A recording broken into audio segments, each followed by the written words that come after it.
Salut les amis! Saviez-vous que près de 80% des personnes qui regardent mes vidéos ne sont pas abonnées?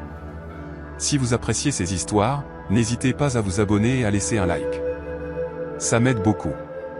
Merci d'être là. Au fait, d'où regardez-vous mes vidéos? Dites-le moi dans les commentaires.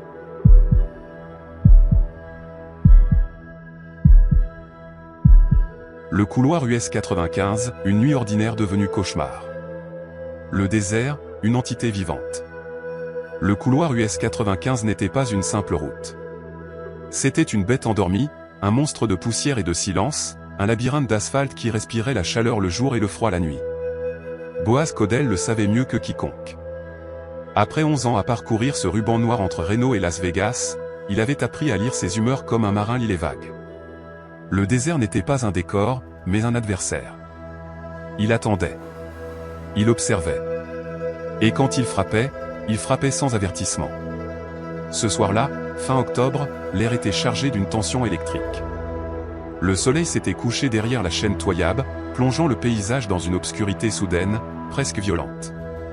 La température chutait comme un couteau, tranchant l'atmosphère en deux, le jour, avec sa chaleur étouffante, et la nuit, avec son froid mordant. Boaz avait quitté Reno un peu après 19 h, avec une cargaison de 19 tonnes d'équipements industriels, générateurs, pièces de forage, composants hydrauliques. Rien d'exceptionnel.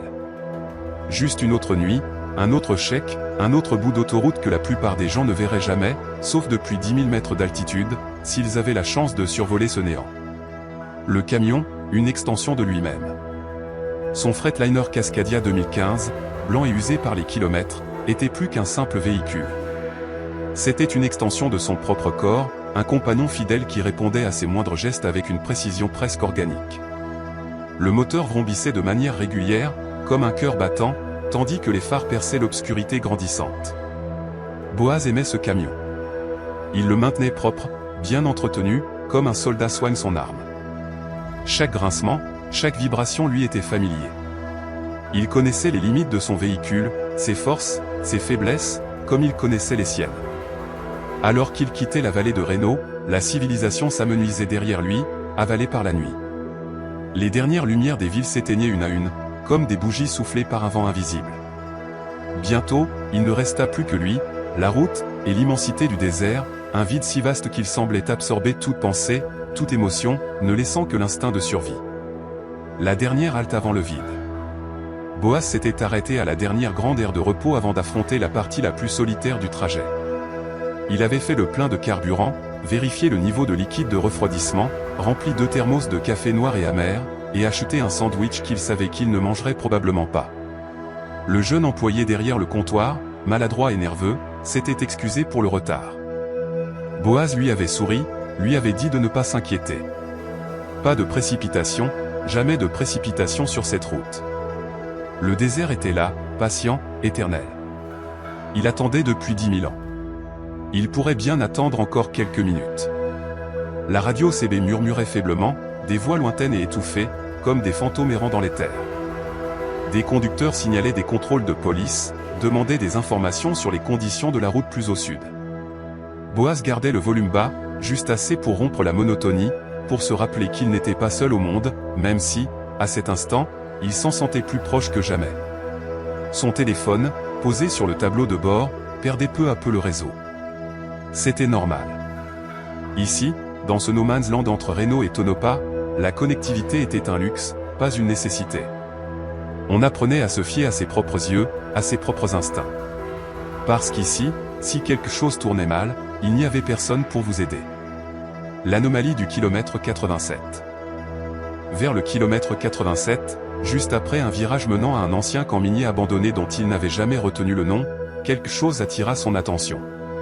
L'aiguille du réservoir de carburant était plus basse qu'elle n'aurait dû l'être. Pas assez pour déclencher une alarme immédiate, mais suffisamment pour qu'il fronce les sourcils, pour que son esprit, entraîné par des années d'expérience, commence à tourner à plein régime. Il avait fait le plein à ras-bord.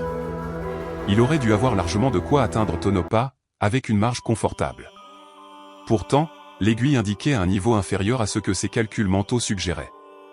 Il tapota le cadran du bout des doigts, un geste superstitieux, comme si cela pouvait, par magie, faire remonter le niveau. rien ne changea. Boaz passa en revue les possibilités, une fuite dans le réservoir?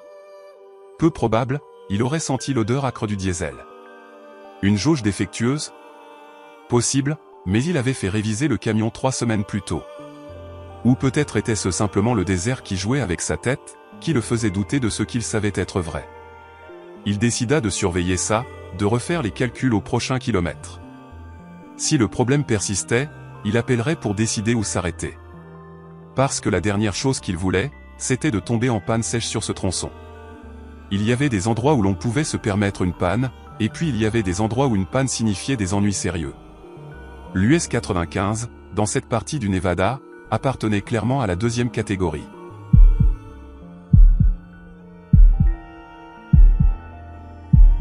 Une rencontre inattendue, le barrage routier du kilomètre 92.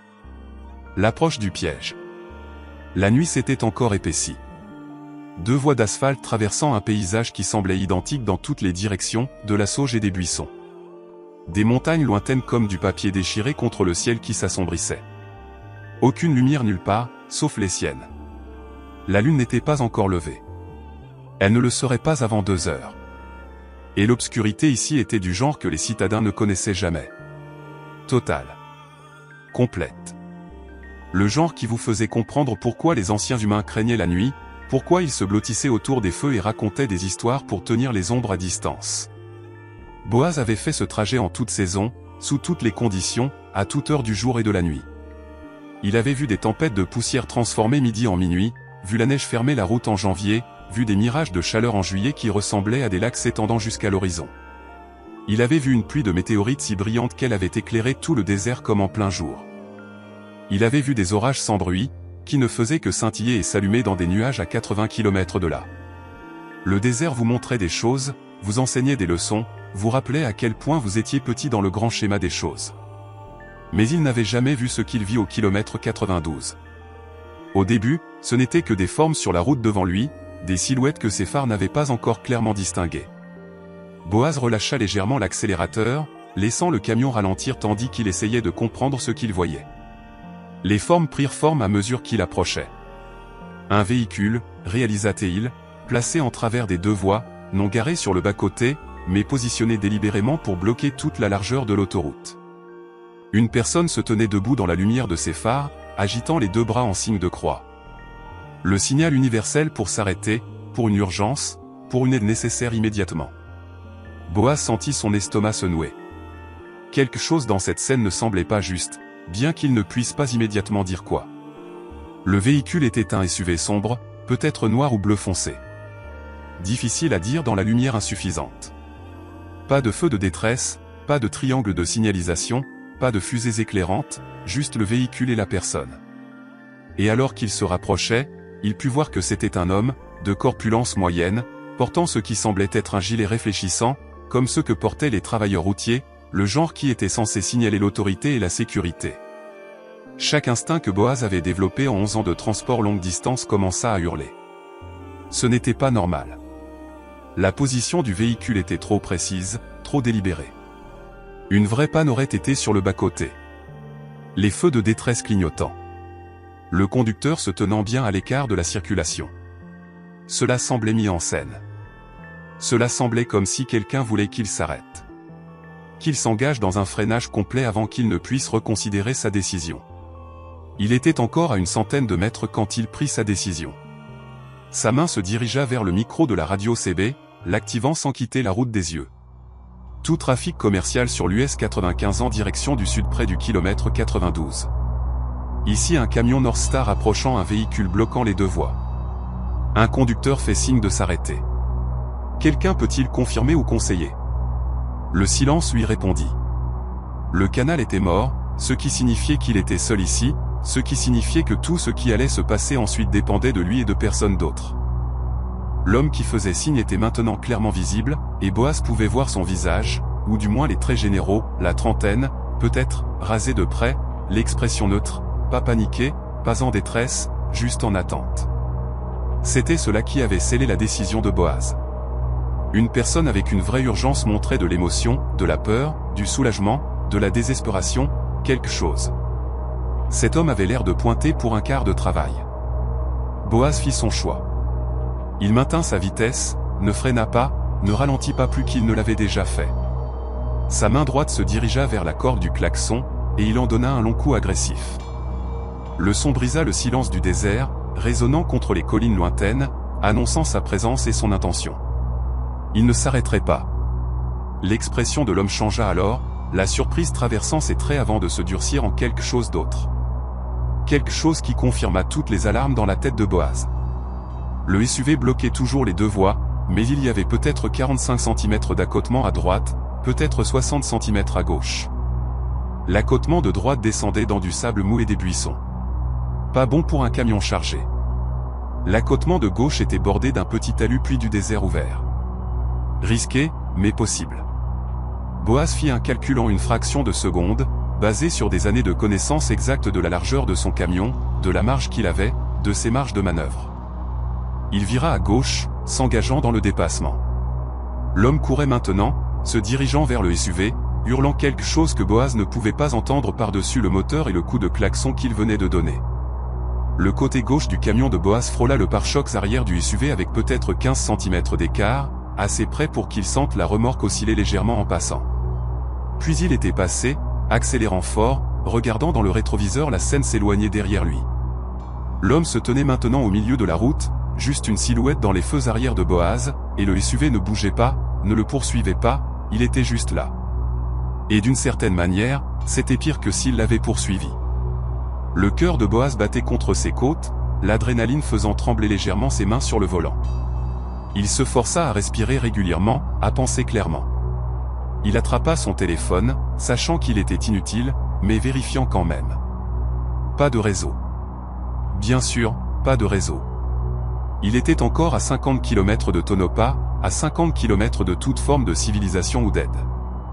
Il maintint sa vitesse, roulant 8 km/h au-dessus de ce que le camion émet sur ce tronçon, surveillant constamment les rétroviseurs pour des phares le suivant, pour une poursuite, pour ce qui allait suivre. Rien ne vint. La route derrière lui resta sombre.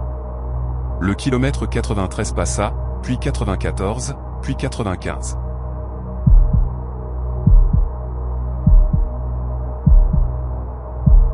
Une découverte inquiétante, Tonopah et la vérité sur la cargaison. L'arrivée à Tonopah.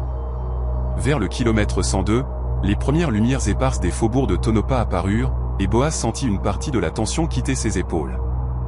Il n'était pas encore en sécurité. Pas vraiment, mais il était assez près de la civilisation pour que ce qui avait été prévu au kilomètre 92 ne puisse pas se produire ici. Trop de témoins potentiels, trop de lumière, trop de risques. Il se gara dans la première aire de repos bien éclairée.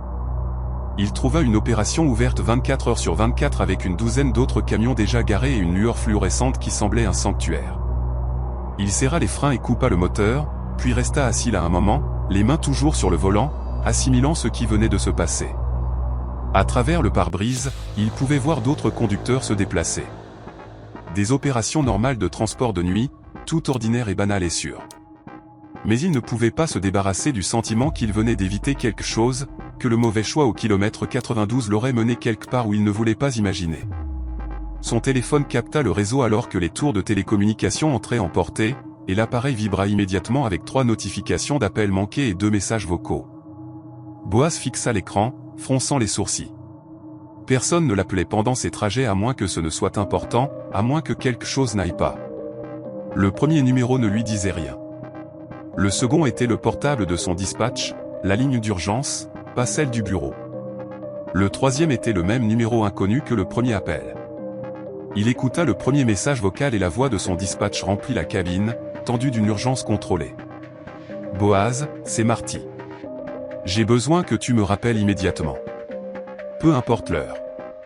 C'est à propos de ta cargaison. Et je répète, ne fais aucun arrêt inattendu entre Fernley et Tonopah. Quelque chose s'est produit et nous devons en parler avant que tu ne décharges. Rappelle-moi dès que tu as du réseau. » Le message vocal avait été laissé 45 minutes plus tôt, juste au moment où Boaz passait le kilomètre 87, juste avant qu'il ne tombe sur le barrage routier improvisé. La coïncidence de timing ne pouvait pas être fortuite. Boaz sentit l'adrénaline monter à nouveau, sentit sa bouche devenir sèche alors que les implications s'emboîtaient comme les goupilles d'une serrure. Il écouta le second message vocal du numéro inconnu, et une voix d'homme se fit entendre, professionnelle, mais avec une pointe qui fit se redresser Boaz sur son siège. « Monsieur Caudell, ici le trooper Creed Ellison de la patrouille routière du Nevada. Nous avons reçu des informations concernant votre itinéraire sud sur l'US 95 ce soir et j'ai besoin de vous parler de toute urgence. Ne vous arrêtez pas avant d'avoir atteint les limites de la ville de Tonopah. Si vous rencontrez des obstacles ou des arrêts signalés avant cela, ne vous engagez pas, poursuivez avec prudence et contactez-nous immédiatement. Mon numéro de rappel est... » Boaz enregistra le numéro et le composa immédiatement, son doigt tremblant légèrement alors qu'il appuyait sur l'écran. Le téléphone sonna 2 fois avant de se connecter. Trooper Ellison. La voix était la même que celle du message vocal, plate, professionnelle, avec une sous-tone d'alerte et de préparation. Ici Boaz Caudell. Vous m'avez laissé un message vocal concernant mon itinéraire ce soir. Je viens d'arriver à Tonopah. J'ai besoin de vous dire ce qui s'est passé au kilomètre 92. Il y eut une brève pause, et Boaz entendit des papiers bruisser en arrière-plan. Kilomètre 92. Qu'avez-vous rencontré exactement, monsieur Caudell? Boaz lui raconta tout. Le SUV bloquant les 2 voies, l'homme en gilet réfléchissant, la décision de passer sur l'accotement, l'absence de poursuite ensuite. Il resta factuel, précis, omettant ses réactions émotionnelles, et se contenta de ce qu'il avait vu. Quand il eut terminé, le silence à l'autre bout dura assez longtemps pour que Boaz pense que l'appel avait été coupé. Finalement, le trooper Ellison parla à nouveau, et sa voix avait changé, était devenue plus dure. Vous avez fait ce qu'il fallait en ne vous arrêtant pas. Nous avons eu des signalements de dispositifs similaires sur ce tronçon au cours des 3 dernières semaines. C'est la première fois que nous avons un conducteur qui en rencontre un et qui nous appelle immédiatement. J'ai besoin que vous restiez exactement où vous êtes. Ne déchargez pas. Ne laissez personne approcher de votre remorque. N'ouvrez pas les portes pour quelque raison que ce soit. J'arrive dans 20 minutes et j'amène des renforts. Pouvez-vous faire cela pour moi, monsieur Caudell? Je peux le faire. La voix de Boaz sortit plus rauque qu'il ne l'avait voulu. Qu'est-ce qui se passe? Qu'y a-t-il dans ma remorque qui vaut tout cela? Selon votre manifeste, vous transportez de l'équipement industriel pour une exploitation minière. Est-ce exact? Le ton du trooper suggérait qu'il connaissait déjà la réponse. Il posait la question pour confirmation plutôt que pour information. C'est ce que disent mes papiers. Des générateurs, des pièces de forage, de l'équipement hydraulique. Rien de spécial. Rien que je n'ai transporté auparavant. Monsieur Caudell, quand avez-vous vérifié physiquement votre cargaison pour la dernière fois? Quand avez-vous réellement ouvert la remorque et regardé à l'intérieur? La question frappa Boaz comme une douche froide. Au dépôt de Reno quand j'ai chargé. C'était il y a 6 heures. Elle a été scellée depuis. Elle n'a pas été ouverte. Elle n'a pas été touchée. Pourquoi? Parce que nous avons des raisons de croire que quelqu'un a compromis votre cargaison avant que vous ne quittiez Reno. Nous pensons que ce qui est sur votre manifeste n'est pas ce qui se trouve réellement dans votre remorque. Et nous pensons que les personnes qui l'ont mise là voulaient s'assurer que vous n'arriviez pas à Tonopah avec une livraison légitime. Ils voulaient vous intercepter quelque part dans un endroit isolé, quelque part où ils auraient pu échanger les cargaisons ou faire disparaître votre camion entièrement. Le barrage routier au kilomètre 92 n'était pas aléatoire, monsieur Caudell. Il a été spécifiquement mis en place pour vous. Boaz sentit son souffle se bloquer. Il se retourna sur son siège pour fixer la remorque derrière lui. Un rectangle blanc inoffensif assis exactement là où il devait être. Les portes scellées avec la même étiquette en plastique qu'il avait vérifiée avant de quitter Reno. Sauf que maintenant, le trooper lui disait que ce saut ne signifiait pas ce qu'il croyait. Que sa cargaison n'était pas ce qu'il pensait. Qu'il avait transporté quelque chose d'inconnu à travers le Nevada toute la nuit sans le réaliser. Qu'est-ce que vous pensez qu'il y a là-dedans? La voix de Boaz sortit plus doucement qu'il ne l'avait voulu. Je ne vais pas spéculer au téléphone, mais je dois que vous compreniez une chose. Les personnes qui ont essayé de vous arrêter ce soir, elles ne vont pas simplement abandonner parce que vous avez passé un barrage routier. Si elles savent que vous êtes à Tonopah, si elles savent que vous nous avez appelés, elles vont intensifier leurs actions. Elles vont essayer autre chose. C'est pourquoi j'ai besoin que vous restiez visible, que vous restiez en public, et que vous ne quittiez pas cette remorque des yeux jusqu'à ce que nous arrivions. Pouvez-vous me promettre cela? Je peux vous le promettre. Boaz balaya du regard le parking de l'aire de repos, comptant les véhicules, comptant les personnes, cherchant tout ce qui ne collait pas. Tout semblait normal. Tout semblait sûr, mais la route avait aussi semblé sûre jusqu'à ce qu'elle ne le soit plus. Bien. Je suis à 15 minutes maintenant. Gardez cette ligne ouverte si vous le pouvez, et si quelque chose change, quoi que ce soit, vous me le dites immédiatement. Boaz accepta et s'installa pour attendre, le téléphone collé à l'oreille, les yeux sur les rétroviseurs, observant l'obscurité du désert au-delà des lumières vives de l'aire de repos. Quelque part là-bas, sur un tronçon d'autoroute vide qu'il avait parcouru des centaines de fois auparavant, des gens attendaient. Des gens qui voulaient ce qui se trouvait dans sa remorque assez pour organiser une embuscade. Des gens qui avaient compromis sa cargaison avant même qu'il ne quitte Reno. Des gens qui savaient maintenant qu'il avait échappé à leur piège et appelé les autorités. Il vérifia le rétroviseur latéral et se figea. Un SUV sombre venait de s'engager dans l'entrée de l'aire de repos, roulant lentement devant les pompes à diesel, phares éteints. Il ressemblait au même modèle et à la même marque que celui du kilomètre 92, bien qu'il ne puisse en être certain.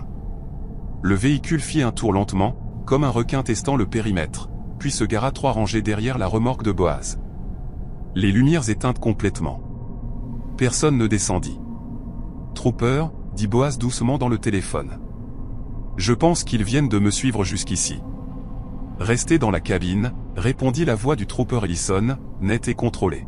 « Verrouillez vos portes. Gardez le moteur en marche si nécessaire, mais ne sortez pas de ce camion. Je suis à 12 minutes maintenant, et j'ai 2 autres unités qui convergent de différentes directions.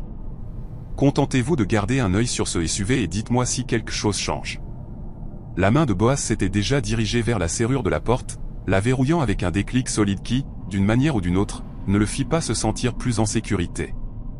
Le SUV sombre était garé 3 rangées plus loin, positionné à un angle où le conducteur aurait une vue dégagée sur les portes de la remorque de Boaz. Aucun mouvement à l'intérieur qu'il puisse voir, aucune lumière intérieure, aucun signe de vie, juste une forme sombre dans un parking rempli de formes sombres. Sauf que celle-ci l'avait suivi depuis l'autoroute, l'avait traqué jusqu'ici, s'était garé avec une intention délibérée. Il vérifia ses autres rétroviseurs, balayant tout le parking de manière systématique. 2 autres camions faisaient tourner leur moteur, les unités réfrigérées bourdonnant dans la nuit. Une famille dans un monospace faisait le plein aux pompes à diesel, des enfants visibles à travers les fenêtres, complètement ignorants de la tension qui se jouait à 30 mètres de là. L'aire de repos elle-même était brillante et animée. Le genre d'opération anonyme en bord de route qui voyait des centaines de voyageurs chaque nuit et n'en retenait aucun. Sécurité et nombre, pensa Boaz. Sauf que les nombres ne signifiaient pas grand-chose quand la menace était assise juste là, attendant, observant. Il ne bouge pas, rapporta Boaz à voix basse, comme si les personnes dans le SUV pouvaient d'une manière ou d'une autre l'entendre à travers la cabine scellée. Personne n'est descendu. Il est juste garé là. C'est ce qu'ils font, répondit Ellison. Et Boaz pouvait entendre le véhicule du trooper accélérer en arrière-plan, le bruit du moteur augmentant. Ils évaluent, essayant de comprendre si vous les avez repérés, si vous avez appelé quelqu'un, quel sera votre prochain mouvement. Ils ne vont pas faire quelque chose d'agressif dans un lieu public à moins d'être désespérés. Et pour l'instant, ils pensent probablement qu'ils peuvent encore sauver la situation. Contentez-vous de rester là et rester alerte. Boaz garda les yeux rivés sur le SUV, mais son esprit tournait à travers les implications de tout ce qui s'était passé. Quelqu'un avait compromis sa cargaison à Reno avant même qu'il ne quitte le dépôt. Cela signifiait un accès interne, quelqu'un avec des identifiants, quelqu'un qui connaissait les horaires d'expédition et les itinéraires et les procédures de sécurité. Le barrage routier au kilomètre 92 avait été positionné parfaitement, synchronisé parfaitement, ce qui signifiait qu'il l'avait suivi d'une manière ou d'une autre, savait exactement où il serait et quand. Et maintenant, ils étaient ici à Tonopah, poursuivant toujours l'objectif qu'ils s'étaient fixé au départ. La question qui tournait sans cesse dans sa tête était simple et terrifiante. Qui avait-il dans sa remorque qui valait tout cela ?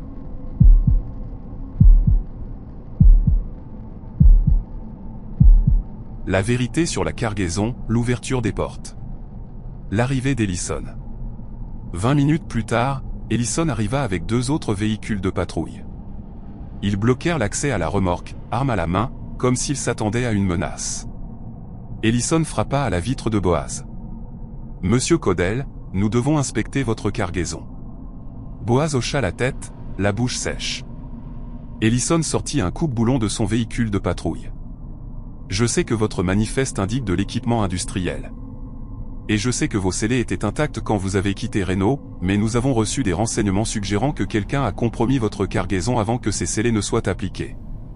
Avec votre permission, nous allons ouvrir cette remorque et vérifier exactement ce que vous avez transporté.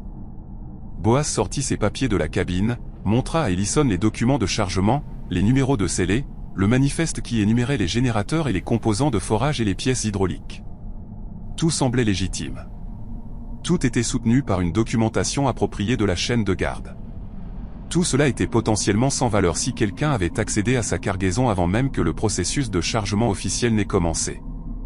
Le coupe-boulon fit rapidement son travail sur le scellé, l'étiquette en plastique tombant avec un claquement qui semblait trop définitif. La main d'Ellison se dirigea vers son arme de service, ne la sortant pas, mais reposant là, prête. Un autre trooper se positionna à un angle avec des lignes de mire claires. Il traitait cela comme une menace potentielle, réalisa Boaz. Il ne savait pas non plus ce qu'il y avait là-dedans, ne prenait pas de risque. Les portes de la remorque s'ouvrirent avec le gémissement familier des charnières et des joints qui se brisaient, et le souffle de Boaz se bloqua alors que l'intérieur était révélé sous le regard dur des lampes torches et tactiques. Pendant un long moment, personne ne bougea. Personne ne parla. Ils se contentèrent de fixer ce que les lumières révélaient. Le tiers avant de la remorque contenait exactement ce que le manifeste spécifiait.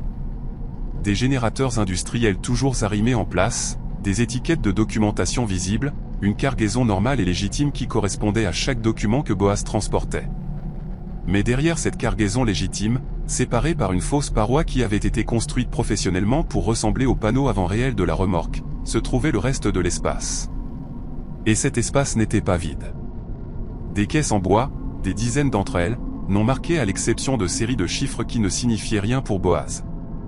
Elles étaient serrées, fixées avec des sangles de cargaison, empilées avec la précision qui parlait d'opérations de chargement professionnel. Entre les caisses, Boaz pouvait voir des formes enveloppées dans du plastique épais, des paquets qui auraient pu être n'importe quoi, mais qui n'étaient probablement rien de bon. « Mon Dieu » murmura l'un des jeunes troopers.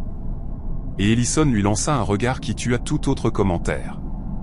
Ellison sortit son téléphone, prit plusieurs photographies, puis passa un appel qui dura moins de 30 secondes.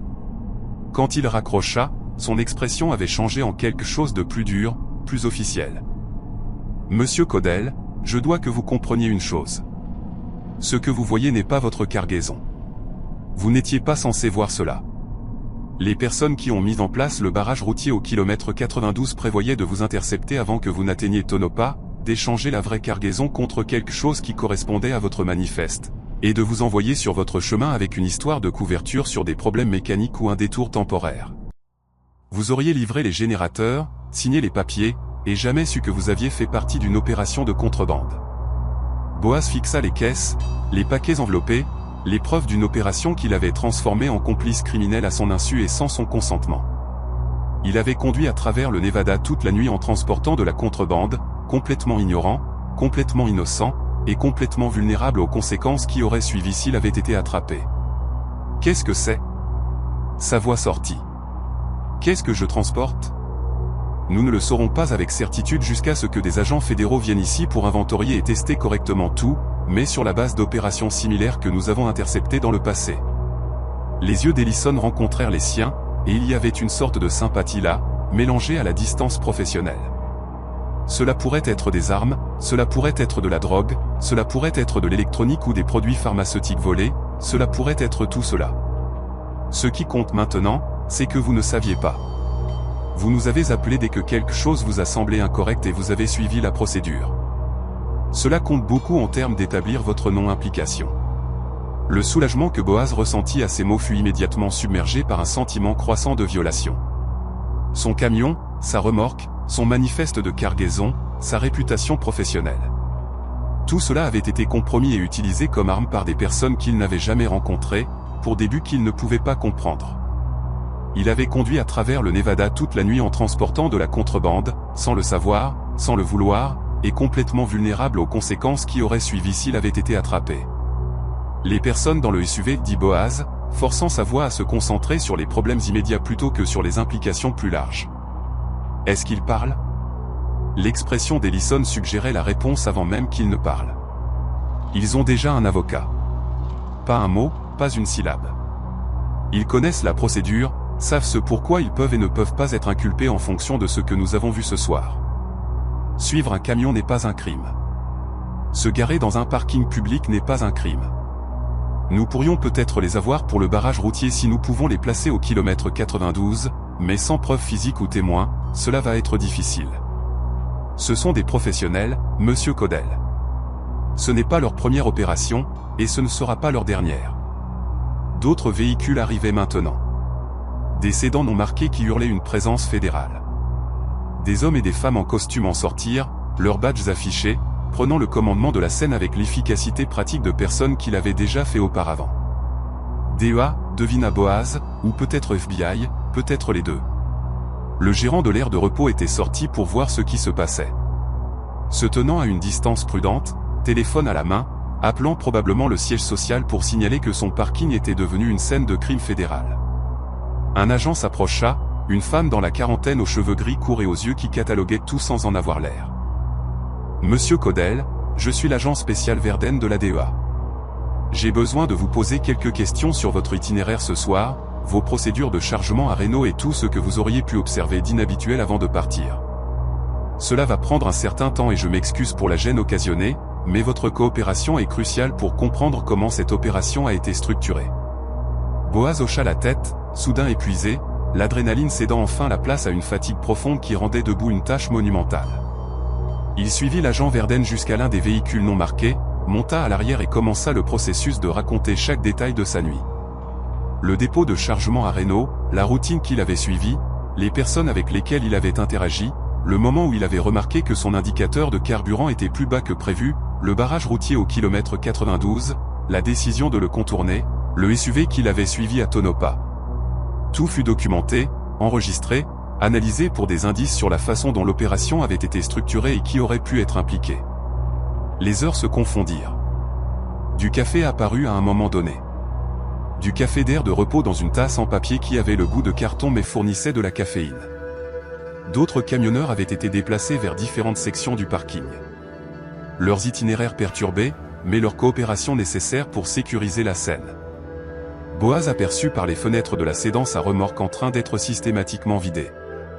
Chaque caisse documentée et photographiée est chargée dans des véhicules fédéraux pour le transport vers quelque installation qui gérait les preuves dans ce genre d'opération.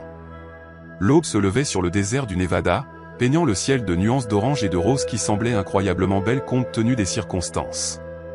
Quand l'agent Verden ferma enfin son carnet et offrit ce qui aurait pu être un sourire, Boaz était libre de partir. Nous aurons besoin de votre camion et de votre remorque pendant quelques jours de plus pendant que nous traitons tout, mais nous avons arrangé un véhicule de location pour vous ramener à Reno. Votre entreprise a été informée, et ils comprennent que cette situation était hors de votre contrôle. Vous devrez vous rendre disponible pour des entretiens de suivi, éventuellement pour un témoignage si cela va en procès, mais pour l'instant, vous avez terminé. Boaz sortit de la sédan dans l'air matinal qui semblait frais et propre et normal, comme si le désert faisait semblant que rien ne s'était passé, comme si la nuit n'avait été qu'une nuit normale.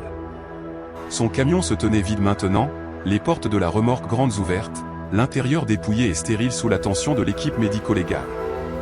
Ils avaient tout pris, tout catalogué, ne laissant rien d'autre que la coque d'un véhicule commercial qui semblait soudainement un étranger. Il avait conduit ce camion pendant 3 ans, transporté des milliers de cargaisons, parcouru des centaines de milliers de kilomètres. Et en une nuit, tout ce qu'il croyait savoir sur le travail, sur les itinéraires, sur la sécurité des opérations de transport commercial avait été fondamentalement compromis.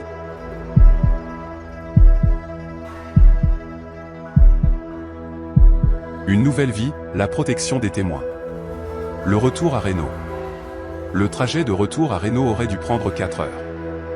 Boaz mit 5 heures, s'arrêtant 2 fois juste pour s'asseoir dans des parkings et assimiler ce qui s'était passé, pour laisser ses mains cesser de trembler, pour se convaincre que c'était vraiment terminé. Quand il atteignit les limites de la ville, son téléphone avait accumulé 17 messages vocaux et 32 SMS.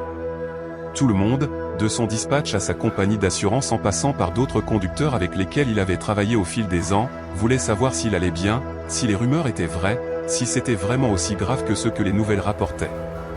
Il les ignora tous et conduisit directement jusqu'à son appartement, une pièce dans un complexe qui abritait principalement des travailleurs du secteur des services et des retraités. Il gara la voiture de location, monta les escaliers jusqu'à son unité, déverrouilla la porte et se tint dans son propre salon, se sentant comme un étranger dans sa propre vie. Tout semblait identique. Tout était différent. Son téléphone sonna, le dispatch. Il répondit par habitude professionnelle plus que par envie de parler. « Boaz, merci mon Dieu. Tu vas bien ? Nous avons entendu ce qui s'est passé. Les fédéraux sont passés au dépôt. Ils interrogent tout le monde qui avait accès à ta cargaison. C'est insensé, mec. C'est absolument insensé. Je vais bien, entendit-il sa propre voix dire, bien qu'il ne soit pas sûr que ce soit vrai. Je suis à la maison. Je suis en sécurité. Je suis juste en train de tout assimiler. Prends tout le temps dont tu as besoin. Nous avons couvert tes itinéraires. Nous avons l'assurance qui s'occupe de tout. Concentre-toi juste sur toi pour l'instant. Et Boaz, tu as fait ce qu'il fallait là-bas. Tu as fait confiance à tes instincts, et tu es en vie grâce à eux. N'oublie pas ça. Boaz raccrocha et s'assit sur son canapé, fixant le vide, pensant à un homme en gilet réfléchissant debout sur l'US 95 au kilomètre 92, signalant les camions avec une précision professionnelle. Pensant à un SUV sombre garé dans un parking d'air de repos. Les occupants qui avaient immédiatement fait appel à un avocat et ne feraient probablement jamais face à de réelles conséquences pour ce qu'ils avaient essayé de faire. Pensant aux caisses en bois et aux paquets enveloppés qui avaient été cachés derrière une fausse paroi dans sa remorque. Une cargaison qu'il avait transportée sans le savoir ni le consentement à travers un désert qui semblait soudainement beaucoup moins vide qu'avant. Son téléphone vibra. Un SMS d'un numéro qu'il ne reconnaissait pas. Juste 4 mots qui glacèrent son sang. Tu aurais dû t'arrêter, Boaz. Il fixa le message pendant un long moment, puis le transféra au numéro du trooper Ellison sans répondre. La réponse revint en moins de 2 minutes. Fais une capture d'écran. Ne réponds pas. Nous le traçons maintenant. Change de numéro si nécessaire. Ce n'est pas terminé, mais nous nous en occupons. Boaz posa le téléphone et regarda ses mains. Elles tremblaient à nouveau. De fins tremblements qu'il ne pouvait pas contrôler. Il avait pensé qu'atteindre Tonopah signifiait la sécurité. Pensait que coopérer avec les autorités signifiait la fin de son implication. Mais ce message disait le contraire. Quelqu'un connaissait son nom, connaissait son numéro, savait qu'il avait tout signalé, et il voulait qu'il le sache. Il savait. Le désert s'étendait là-bas au-delà de ses fenêtres, vaste et vide, et rempli de secrets. Quelque part dans ce vide, des gens se regroupaient, planifiaient, s'adaptaient. Et Boaz Codell, camionneur professionnel qui voulait juste faire une livraison et gagner son chèque de paie, faisait maintenant partie de leurs calculs, une variable qu'il devait prendre en compte, un problème qu'il pourrait avoir à résoudre. Il pensa au barrage routier au kilomètre 92, à ce qui serait arrivé s'il s'était arrêté. L'aurait-il tué, menacé, forcé à conduire ailleurs, dans un endroit reculé, où personne ne l'aurait trouvé? Ou aurait-il simplement pris son camion, échangé la cargaison, et l'aurait envoyé sur son chemin avec une histoire qu'il n'aurait jamais remise en question? Il ne le saurait jamais maintenant, et cette incertitude était une horreur en soi. Le sommeil était impossible. Boaz fit du café, s'assit à sa table de cuisine et commença à écrire tout ce dont il se souvenait. Les heures, les lieux, les descriptions, les détails. L'agent avait enregistré sa déposition, mais c'était pour lui, un enregistrement de sa propre mémoire avant que le temps et le traumatisme ne la déforment. Il écrivit jusqu'à ce que sa main se crampe, jusqu'à ce que le matin devienne après-midi, jusqu'à ce que son téléphone se remette à sonner avec des numéros qu'il ne reconnaissait pas et auxquels il ne répondit pas. En soirée, il avait pris une décision. Il rappela son dispatch. « J'ai besoin d'un nouvel itinéraire, dit-il. Un autre couloir, une autre cargaison, tout différent. Tu peux faire ça ? » La pause à l'autre bout suggérait la réponse avant qu'elle ne vienne. « Boaz, tu as besoin de temps libre. Tu as besoin de tout assimiler. Parler à quelqu'un. Prendre soin de toi. Tu ne peux pas juste remonter derrière le volant et faire semblant que rien ne s'est passé. Je sais ce qui s'est passé, dit Boaz, la voix plus dure qu'il ne l'avait voulu. Je sais exactement ce qui s'est passé, et rester assis dans mon appartement à y penser ne va pas m'aider. J'ai besoin de conduire. J'ai besoin d'itinéraires normaux, de cargaisons normales, de nuits normales. Tu peux faire ça ou non ? Une autre pause, puis un soupir. Laisse-moi voir ce que je peux faire. Donne-moi quelques jours pour régler les choses avec l'assurance et les aspects juridiques. Mais Boaz, quand tu seras prêt à parler à quelqu'un, vraiment parler. Il y a des ressources, des conseils, un soutien entre pairs, tout est confidentiel. Pense-y. D'accord. Boaz accepta et raccrocha, bien qu'il n'ait aucune intention de parler à des conseillers ou à des groupes de soutien. Que dirait-il? Qu'il avait eu de la chance, fait confiance à ses instincts, fait tout ce qu'il fallait, et qu'il avait quand même reçu des menaces de mort envoyées par SMS sur son numéro personnel. Que le désert qu'il avait parcouru pendant 11 ans semblait maintenant rempli de menaces invisibles. Que chaque ombre cachait potentiellement quelqu'un qui voulait le faire taire. Qu'il ne pouvait plus faire la différence entre la paranoïa et la prudence légitime. Son téléphone vibra à nouveau.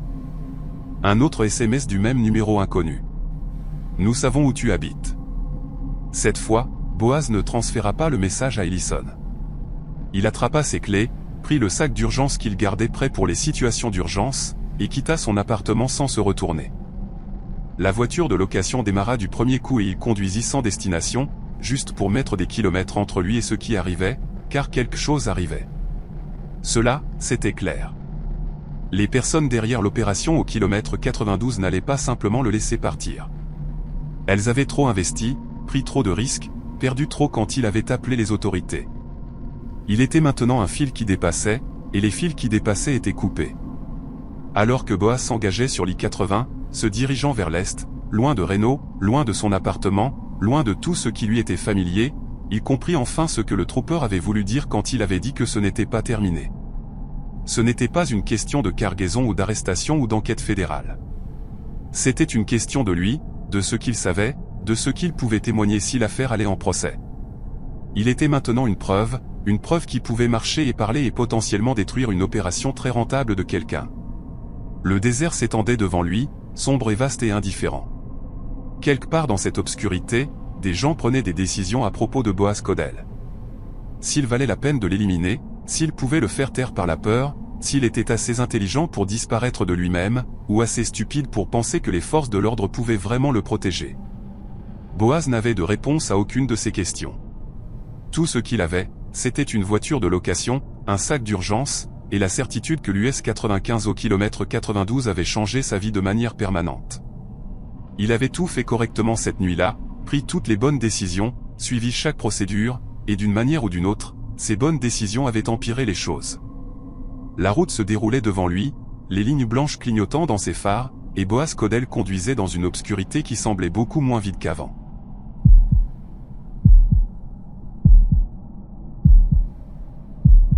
La protection des témoins, une nouvelle identité. La décision. Boaz conduisit toute la nuit sans destination précise, juste en mouvement, mettant de la distance entre lui et Reno. Le couloir de l'I-80 s'étendait vers l'est à travers une obscurité qui semblait moins une liberté qu'une exposition. Chaque paire de phares dans son rétroviseur devenait une menace potentielle. Chaque véhicule qui maintenait sa vitesse plus de quelques kilomètres devenait quelque chose à analyser et à craindre. La partie rationnelle de son cerveau savait que c'était de la paranoïa, que les chances d'être activement suivi sur une autoroute majeure étaient minimes. La partie de son cerveau qui avait reçu 2 SMS menaçants en l'espace de 3 heures n'était pas d'accord. Il s'arrêta pour faire le plein à Winmuka vers 2 heures du matin, s'engageant dans une aire de repos pour camions ouverte 24 heures sur 24 qui semblait à la fois trop exposée et pas assez publique. Les lumières fluorescentes bourdonnaient au-dessus de lui alors qu'il faisait le plein de la voiture de location, et chaque personne qui passait devenait quelqu'un à cataloguer et à évaluer. Un homme dans la cinquantaine, un camionneur se dirigeant vers son camion avec un sac de nourriture. Un couple dans la vingtaine, se disputant doucement près d'un monospace. Une femme seule, attendant près des pompes, vérifiant son téléphone.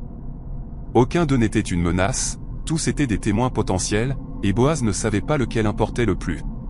Son téléphone sonna alors qu'il remplaçait le bouchon du réservoir. Numéro inconnu, indicatif du Nevada. Chaque instinct lui disait de ne pas répondre, de laisser tomber sur la messagerie, de maintenir ses distances. Mais les mêmes instincts qu'il avait gardés en vie au kilomètre 92 lui disaient aussi que ignorer les problèmes ne les faisait pas disparaître. Il répondit à la 4e sonnerie. Monsieur Kodel. La voix était masculine, calme, professionnelle, pas exactement menaçante, mais avec un sous-entendu qui suggérait que les menaces ne seraient pas nécessaires. Nous devons avoir une conversation au sujet des événements de ce soir. Une conversation franche entre des personnes raisonnables qui comprennent toutes deux la situation dans laquelle nous nous trouvons. La prise de Boaz sur le téléphone se resserra. Je ne sais pas qui vous êtes, et je ne suis pas intéressé par des conversations. Tout ce que j'ai à dire passe par les forces de l'ordre ou mon avocat. Un rire doux, sincèrement amusé. Votre avocat? C'est bien. Cela montre que vous pensez clairement. Mais avant que vous ne raccrochiez et ne signaliez cet appel, ce que je suis sûr que vous ferez, permettez-moi de vous offrir un contexte qui pourrait changer votre approche des prochains jours. La cargaison que vous transportiez ce soir, ce n'était pas à vous de la découvrir. Les personnes qui ont arrangé cette cargaison, elles ne sont pas contentes des complications que vous avez introduites. Maintenant, elles pourraient aborder cette situation de manière agressive, pourraient vous considérer comme un problème nécessitant une résolution immédiate, ou elles pourraient reconnaître que vous n'êtes qu'un homme de travail pris dans des circonstances qui dépassent son contrôle, quelqu'un qui pourrait être prêt à reconsidérer son niveau de coopération avec les enquêteurs fédéraux. Je coopère pleinement avec l'enquête, dit Boaz, gardant sa voix stable même si son cœur battait la chamade. Cela ne changera pas, quelles que soient les menaces que vous faites. Des menaces? La voix portait une surprise sincère. Monsieur Caudell, je ne vous menace pas. Je vous offre des options. Les messages que vous avez reçus ce soir, ils ont été envoyés par des individus qui manquent de nuances, qui pensent que les problèmes peuvent être résolus par l'intimidation. Ces individus ont été corrigés. Vous ne recevrez plus de messages de ce genre.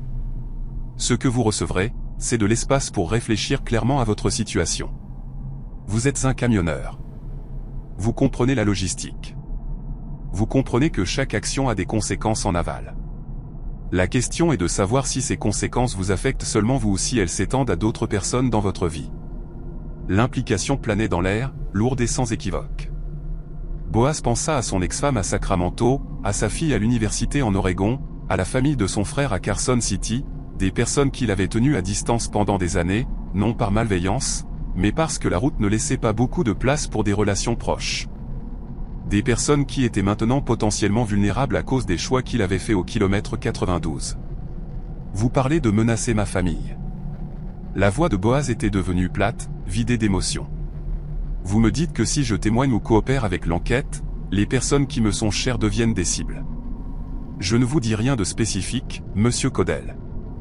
Je pointe simplement du fait que vos choix affectent plus que vous-même.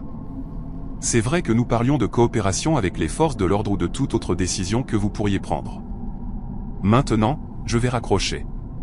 Vous allez signaler cet appel au trooper Ellison ou à quiconque vous avez coordonné. Ils vont tracer le numéro, trouver qu'il s'agit d'un téléphone jetable actuellement dans une poubelle dans une aire de repos à Elko, et tomber sur une impasse. Et puis vous allez réfléchir très soigneusement au type de témoignage que vous êtes prêt à fournir, au type d'informations que vous êtes prêt à partager, et si protéger des personnes qui ne peuvent pas vous protéger en vaut la peine au risque de mettre en danger des personnes qui dépendent de vous. Prenez votre temps. Réfléchissez-y. Nous sommes des gens patients quand la patience sert nos intérêts. La ligne devint silencieuse. Boaz se tenait près de la voiture de location sous la lumière fluorescente dure d'une aire de repos à Winmucca, le téléphone toujours collé à son oreille, assimilant les implications qui semblaient un poids physique s'installant sur ses épaules. Il savait pour sa famille. Ils avaient fait des recherches, construit des profils, identifié des leviers. Ce n'était pas du crime de rue. Ce n'était même pas du crime organisé au sens traditionnel. C'était quelque chose de plus sophistiqué, de plus connecté, de plus dangereux qu'il ne l'avait compris. Il transféra l'historique des appels au trooper Ellison avec un bref message. Je viens de recevoir un appel des personnes derrière l'opération, enregistrement si possible. Ils ont mentionné ma famille. Puis il remonta dans la voiture de location et conduisit, car rester immobile semblait comme une reddition. Cela semblait donner du temps pour positionner leur prochain mouvement. L'autoroute s'étendait devant lui, vide de cette manière profonde de la nuit où l'on peut parcourir des kilomètres sans voir un autre véhicule. L'esprit de Boaz tournait à travers des scénarios, des options, des calculs qui menaient tous à la même conclusion inconfortable. Il était exposé, vulnérable, pris entre les forces de l'ordre qui pouvaient offrir une protection mais aucune garantie, et des criminels qui pouvaient offrir l'immunité, mais à des coûts qu'il n'était pas sûr de pouvoir payer.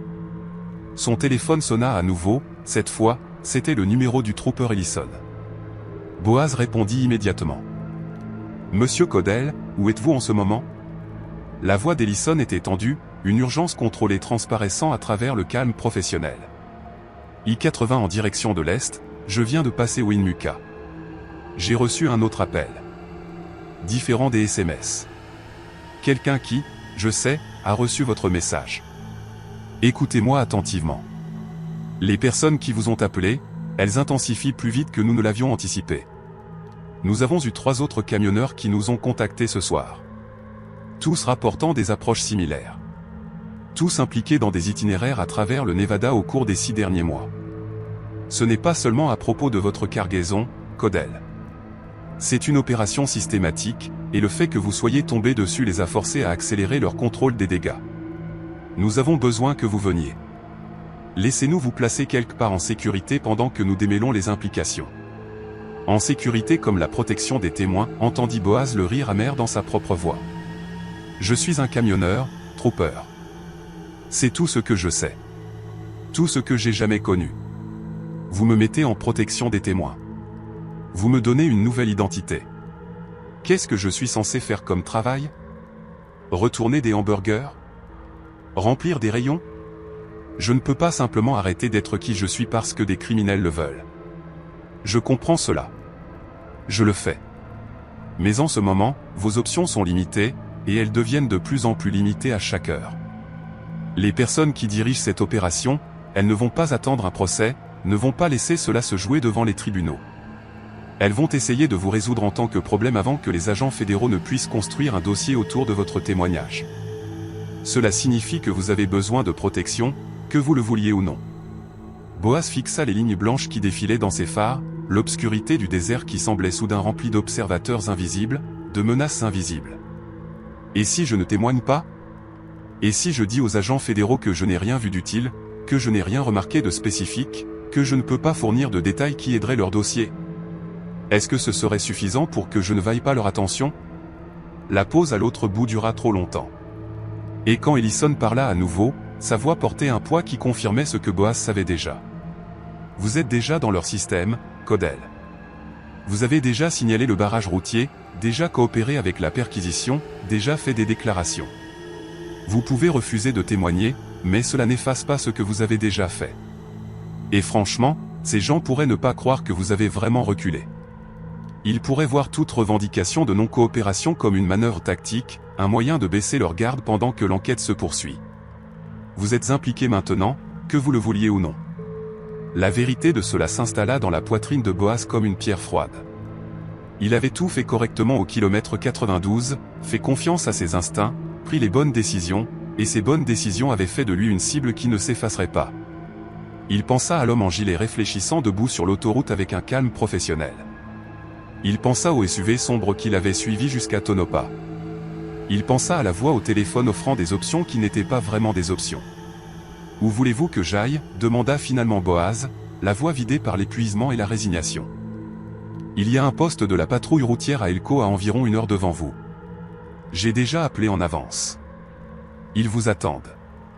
Passez là-bas. Nous coordonnerons avec les agents fédéraux et nous déterminerons les prochaines étapes. Mais Codell, ne vous arrêtez nulle part entre Winmuka et Elko. Ne faites pas de conversation anodine avec qui que ce soit. Ne vous écartez pas de l'itinéraire direct. Ces gens ont montré qu'ils pouvaient se mobiliser rapidement. Et nous ne savons pas quel type de réseau ils ont pour surveiller les couloirs. Conduisez simplement tout droit et atteignez un endroit sûr. Boaz accepta et raccrocha, puis poussa la voiture de location à 120 km/h, plus vite qu'il ne l'aimait sur des routes inconnues, mais plus lent semblait comme attendre que quelque chose de mauvais le rattrape. L'autoroute se déroulait dans l'obscurité, et il se surprit à cataloguer chaque véhicule qu'il croisait, chaque aire de repos, chaque point d'embuscade possible. La paranoïa contre laquelle il luttait toute la nuit s'était transformée en autre chose, quelque chose de plus proche de la conscience tactique. L'état d'esprit de quelqu'un qui comprenait qu'il était traqué et ne pouvait pas se permettre de manquer des détails. Le kilomètre 265 apparut dans ses phares. Puis 270, puis 275. De petites villes défilaient, peu plus que des grappes de lumière dans l'obscurité du désert. Des endroits qui semblaient morts et vides à 3 heures du matin, mais qui contenaient probablement leur propre réseau, leurs propres observateurs, leurs propres personnes qui remarquaient une sédan de location roulant à des heures inhabituelles. Boaz se demanda combien de ces personnes menaient simplement des vies normales, et combien pourraient faire partie de l'organisation qui voulait le faire taire. Vers le kilomètre 285, un véhicule s'engagea sur l'autoroute derrière lui depuis ce qui semblait être une route d'accès à un ranch. Pas de phare initialement, puis les phares s'allumèrent après qu'il se soit déjà inséré. L'estomac de Boaz se serra, et il observa dans le rétroviseur le véhicule accélérer pour correspondre à sa vitesse, maintenant une distance constante d'environ 4 longueurs de voiture. Un pick-up sombre. Impossible de distinguer le modèle. Impossible de voir la plaque. Cela pourrait ne rien être. Cela pourrait être exactement le genre de surveillance mobile dont Ellison l'avait averti. Il le testa en ralentissant à 105 km/h. Le pick-up ralentit aussi, maintenant le même écart. Il accéléra de nouveau à 120 km/h. Le pick-up correspondit, ne réduisant pas la distance, ne reculant pas, maintenant une séparation parfaite comme une queue professionnelle. Les mains de Boaz se serrèrent sur le volant, et il envisagea ses options. Il pouvait appeler Ellison, signaler la queue, demander des conseils. Il pouvait essayer de perdre le pick-up, bien que ses compétences de conduite dans une sédan de location contre quelqu'un qui connaissait ses routes soient discutables. Ou il pouvait simplement maintenir son cap, continuer vers Elko, et espérer que le poste de la patrouille routière représentait une sécurité que le pick-up ne remettrait pas en question. Il choisit la troisième option, principalement parce que les deux autres semblaient une escalade. Une escalade sans savoir ce qu'il escaladait semblait être un bon moyen de faire des erreurs fatales. Le pick-up resta derrière lui, constant et patient, et Boaz se surprit à vérifier le rétroviseur toutes les 10 secondes, surveillant tout changement de comportement, tout signe que la queue allait devenir quelque chose de plus agressif. Le kilomètre 295 amena les premières lumières éparses des faubourgs d'Elko, et le pick-up maintint sa position. Boaz suivit les instructions du GPS jusqu'au poste de la patrouille routière, un bâtiment en briques bas en retrait de l'autoroute principale. Parking bien éclairé avec des caméras de sécurité visibles. Le pick-up continua son chemin alors que Boaz tournait. Ne ralentit pas, n'acknowledgea pas, continua simplement à conduire comme s'il ne l'avait jamais suivi. Boaz se gara directement sous un réverbère en pleine vue des caméras de sécurité et resta assis un moment à essayer de calmer sa respiration avant de sortir. L'intérieur du poste était standard pour les forces de l'ordre, institutionnel mais fonctionnel. Un sergent de bureau leva les yeux alors que Boaz entrait, le reconnut immédiatement d'après quelques bulletins qui avaient été envoyés à l'avance. Monsieur Caudell, le trooper Ellison a appelé, a dit que vous arriveriez. Il y a une salle de conférence à l'arrière où vous pouvez attendre. Le café est frais. Les toilettes sont au bout du couloir. Les agents fédéraux sont en route depuis Reno. Devraient être là dans l'heure. Boaz hocha la tête et suivit les directions vers la salle de conférence.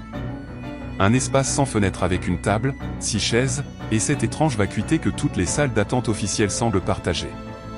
Il se versa du café de la carafe sur la table latérale, s'assit et essaya de traiter le fait que sa vie avait fondamentalement changé en moins de 12 heures. La nuit dernière, il était un camionneur professionnel faisant un trajet de routine. Maintenant, il était assis dans un poste de la patrouille routière en attendant de discuter de la protection des témoins, suivi par des criminels, recevant des appels téléphoniques menaçants mentionnant sa famille.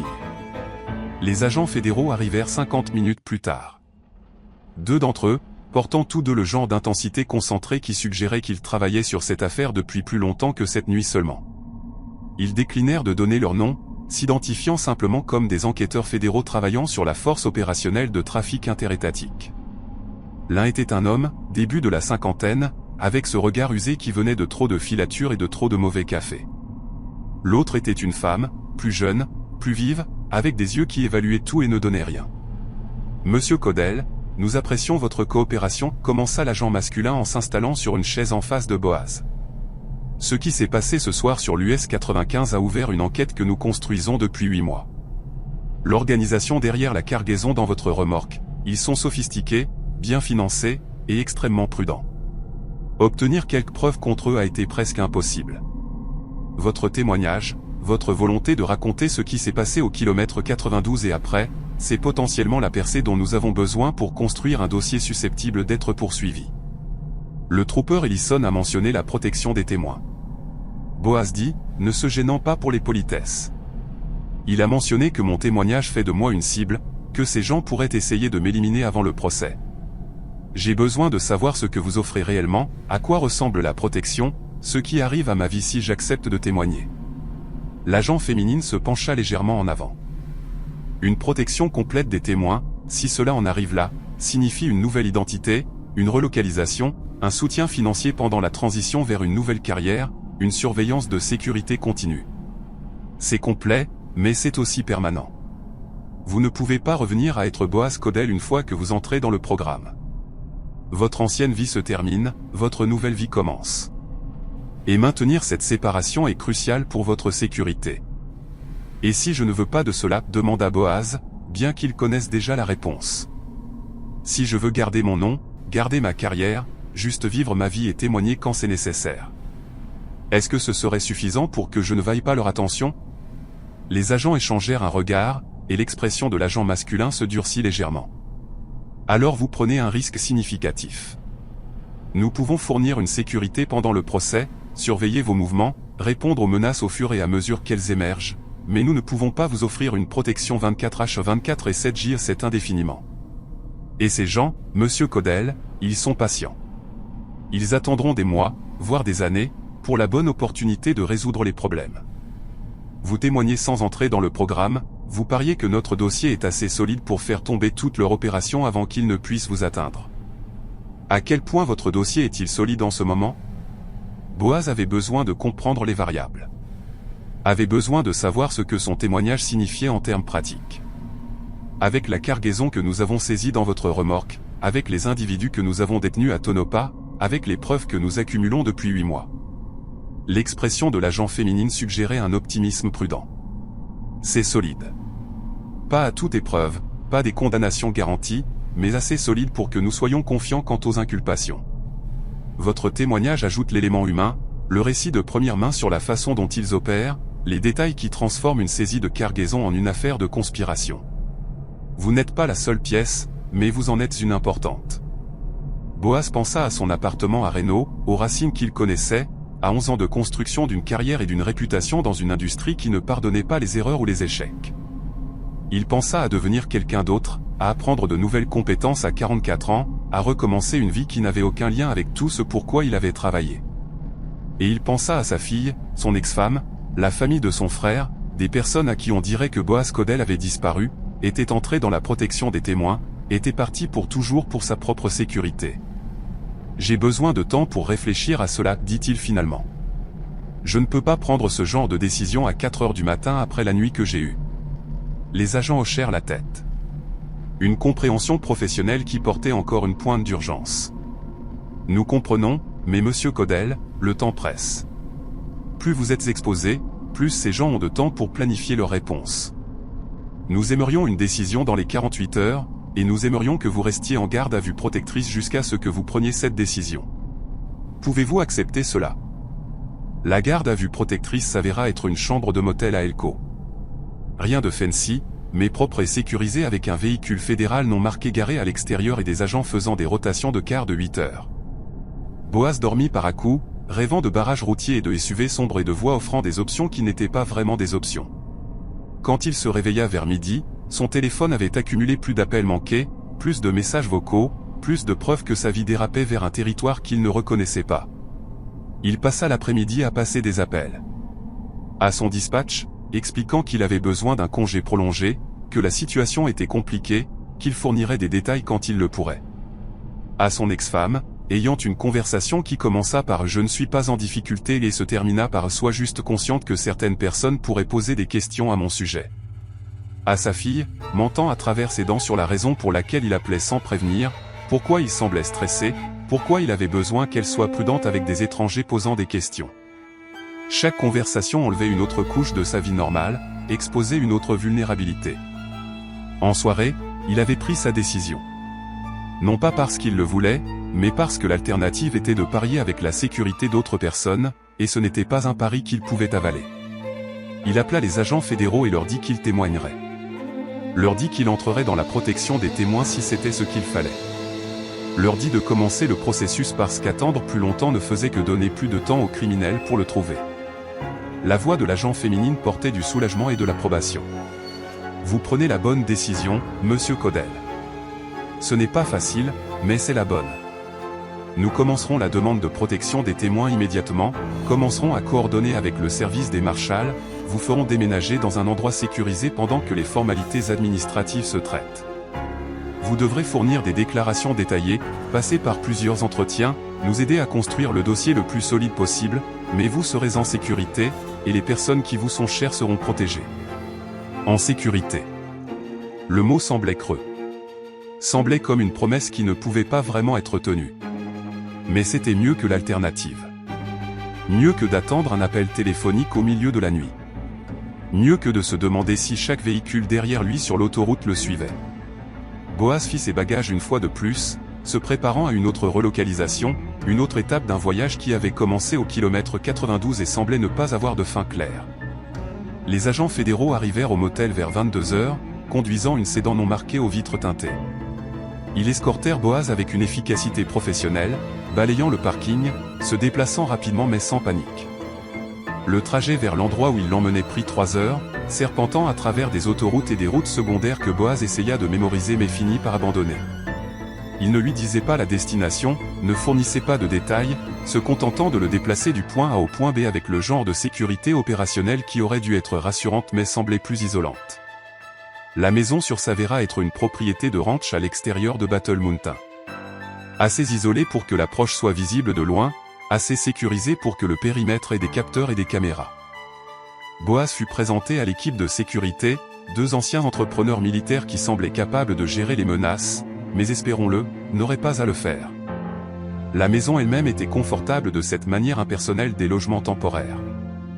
Des meubles qui avaient été sélectionnés pour la fonction plutôt que pour l'esthétique, des appareils qui fonctionnaient mais montraient leur âge. Vous serez ici pendant environ 2 semaines pendant que nous traitons votre demande de protection des témoins et nous préparons pour le témoignage devant le grand jury, expliqua l'agent masculin, faisant visiter les lieux à Boaz. Les communications sont surveillées et restreintes. Les appels téléphoniques passent par nous en premier. L'accès à Internet est filtré et enregistré. Pas de réseaux sociaux. Pas de contact avec des personnes de votre ancienne vie. Je sais que cela semble restrictif, mais chaque brèche de protocole crée une vulnérabilité, et nous ne pouvons pas nous permettre de vulnérabilité en ce moment.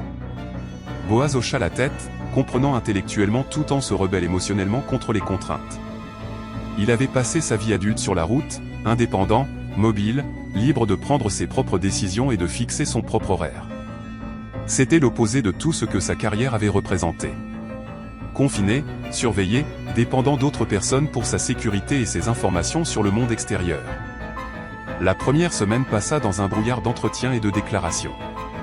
Des agents fédéraux se relayaient pour poser les mêmes questions sous différents angles, construisant un enregistrement complet de tout ce que Boaz avait témoigné, vécu, déduit. Il voulait des détails sur le dépôt de chargement à Reno, sur ses procédures normales, sur tout ce qu'il aurait pu remarquer d'inhabituel avant la nuit de l'incident. Il voulait des descriptions granulaires du barrage routier au kilomètre 92, de l'homme en gilet réfléchissant, du SUV qu'il avait suivi à Tonopah. Il voulait ses impressions, ses interprétations, ses pressentiments sur ce qu'il avait vu.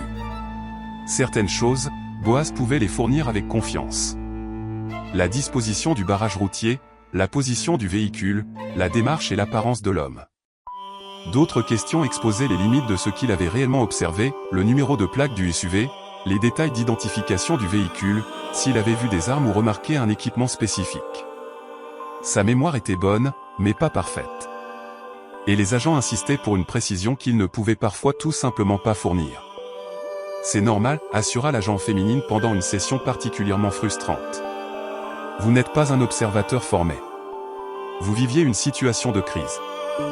Votre cerveau était concentré sur la survie plutôt que sur le catalogage des preuves. Ce dont vous vous souvenez est plus que ce que la plupart des témoins pourraient fournir, et c'est suffisant pour construire à partir de cela. La deuxième semaine amena des visiteurs différents. Le personnel du service des marshals commença le processus d'admission à la protection des témoins, guidant Boaz à travers les mécanismes du changement d'identité, de la logistique de relocalisation, des arrangements financiers. Ils expliquèrent comment ses actifs seraient liquidés, comment ses dettes seraient réglées, comment il recevrait un nouveau numéro de sécurité sociale, un permis de conduire, un certificat de naissance, la base documentaire d'une vie qui n'avait jamais existé auparavant. Vous devrez choisir un nouveau nom, expliqua l'un des marshals, faisant glisser une liste de suggestions à travers la table. Nous avons présélectionné ceux-ci en fonction de leur disponibilité et des conflits d'antécédents. Choisissez quelque chose que vous pouvez retenir naturellement, quelque chose qui vous semble confortable. Vous l'utiliserez pour le reste de votre vie. Boaz fixa la liste, les noms appartenant à des étrangers, les preuves cléricales de la fin de sa vie passée. Il en choisit un au hasard. Peu importait lequel, car aucun d'eux n'était lui. Aucun d'eux n'était la personne qui avait passé 11 ans à se forger une réputation de camionneur fiable, qui avait appris chaque kilomètre des couloirs du Nevada, qui avait fait confiance à ses instincts au kilomètre 92 et avait pris des décisions qui l'avaient mené à cette maison de ranch stérile au milieu de nulle part. Et mon camion, demanda-t-il soudain, la question le surprenant lui-même. Mon camion, le Freightliner. Je sais que c'est une preuve. Je sais que vous en avez besoin pour l'affaire, mais qu'adviendra-t-il de lui après? L'expression du marshal changea en quelque chose de proche de la sympathie. Il sera retenu jusqu'après le procès, puis libéré. Votre entreprise gérera la disposition, probablement le vendra ou le réaffectera. Vous n'y aurez pas accès, monsieur Caudell. Cela fait partie de la séparation. Votre ancienne vie, vos anciennes possessions, elles restent derrière. La finalité de cela frappa plus fort que Boaz ne l'avait attendu. Ce camion avait été sa maison, son bureau, son compagnon constant pendant 3 ans. Il connaissait chaque grincement, chaque particularité, chaque son qu'il faisait dans différentes conditions. Le perdre semblait comme perdre une partie de lui-même, un autre morceau d'identité arraché par des circonstances qu'il n'avait pas choisies. Le 13e jour, le trooper Creed Ellison rendit visite à la maison sûre, faisant le trajet depuis Tonopah pour fournir une mise à jour et vérifier l'état de Boaz. Ils s'assirent sur le porche arrière du ranch, regardant le désert vide qui s'étendait jusqu'à des montagnes lointaines, et pendant quelques minutes, aucun des deux ne parla. Juste 2 hommes observant une nature sauvage qui se moquait des enquêtes criminelles ou de la protection des témoins ou des façons compliquées dont les vies humaines s'embrouillaient. Les personnes que nous avons détenues à Tonopah ont obtenu une caution, dit finalement Ellison, la voix plate. 2 millions de dollars chacune, payés en espèces par un avocat que nous n'avions jamais vu auparavant. Elles sont sorties du dépôt du comté il y a 3 jours, et nous n'avons aucune idée de l'endroit où elles sont allées. Les moniteurs de cheville ont été retirés professionnellement dans les heures suivant leur libération. Elles avaient probablement un soutien technique qui attendait.